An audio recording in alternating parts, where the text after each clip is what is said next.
জানো, ওর জ্ঞান ফিরে এসেছে, ডাকলে সাড়া দিচ্ছে। তাই নাকি? বাবু, বাবু দেখো, এ অল্প দিনেই সুস্থ হয়ে যাবে। আমার কিছু ভালো লাগছে না। দেখো, এইভাবে কি মানুষ বাঁচতে পারে? তোমার সামনে অনেক জীবন পড়ে আছে। আমি জানি তোমাকে টনি অনেক ভালোবাসতো, হয়তো ওর মতো আমি তোমাকে ভালোবাসতে পারবো না। তুমি যদি চাও আমি তোমাকে বিয়ে। চুপ করো, তোমার সাহস কি করে হয় আমাকে বিয়ের প্রস্তাব দেও? আমাকে কেন? আমি তোমাকে বিয়ে করবো না। তুমি এর করে আমার চোখের সামনে থেকে সরে যাও। আরে, আমি একটা মিষ্টি করে খেতে পারবো না। না না, আমি কোনো কথা শুনবো না।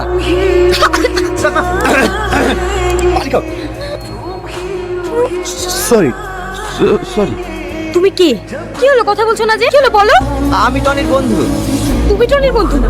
তুমি টনি। আমার এই কণ্ঠের আওয়াজ সবসময় আমার কানে ভাসে। তোমরা কেন আমার সাথে এমন অভিনয় করছো? সত্যি করে বলো না, তুমি আমার সেই টনি? হ্যাঁ, আমি সে টনি, সে তোমার জন্য